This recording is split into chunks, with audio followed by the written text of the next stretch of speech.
Quand on a vidé ces seaux à bokashi, on se pose souvent la question, est-ce qu'il faut les laver? Alors, ce n'est pas obligatoire, dans le sens qu'on peut très bien avoir vidé son seau et juste recommencer à le remplir tel qu'il est. Dans la pratique, moi, personnellement, je le rince au moins. Par contre, il y a une chose qu'il vaut mieux éviter si vous voulez éviter de gaspiller tout le bon boulot qui a déjà été fait par les micro-organismes qui ont colonisé votre plastique et votre seau. C'est donc n'utilisez pas de savon et surtout pas de javel. Donc pas de produits chlorés parce que ça saturerait tous les micro-organismes. Du savon de Marseille si vous voulez, ou du savon noir, ok. Il suffit de rincer à l'eau pour enlever les débris. Ce que vous pouvez faire, c'est utiliser une brosse à poil dur parce qu'il y a de temps en temps, s'il y avait de la matière grasse, ça peut coller sur les côtés. Donc ici, on a le seau que j'ai vidé. Chez moi, donc, comment on consomme du café, enfin la cafetière italienne, il y a beaucoup de café qui reste, mais il y a parfois voilà, des traces genre de sauce tomate avec de l'huile ou des choses comme ça. Donc pour rincer, donc, si je rince uniquement, voilà, moi je fais ça comme ça. Donc, déjà avec le jet, vous voyez que une bonne partie de tout ça s'en va.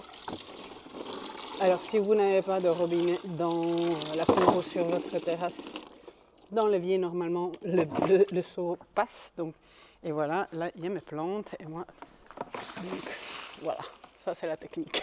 C'est pas très fin. Voilà, le tamis, ici, il est sorti tout seul. Il arrive parfois, par contre, que ce ne soit pas le cas. Alors, c'est évidemment, quand le tamis est sorti, c'est plus simple pour nettoyer toute la cuve. Donc, ça, c'est un seau, l'autre seau. Donc là, le tamis, par contre, il est bien... il est resté là. Alors comment on fait pour dégager le tamis?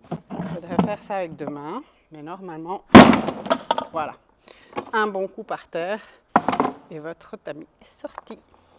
Pas mal, hein, la technique.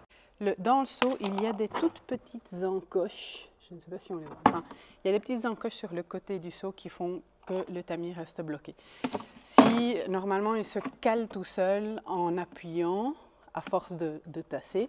Mais vous pouvez aussi, quand vous remontez votre seau, ne pas pousser jusqu'au fond. Là, j'ai essayé. Voilà, vous avez entendu? Il y a eu un tac et donc ça, c'est le tamis qui s'est coincé. Donc maintenant, pour le rediriger, on va refaire la manœuvre. Voilà. Et le tamis est là.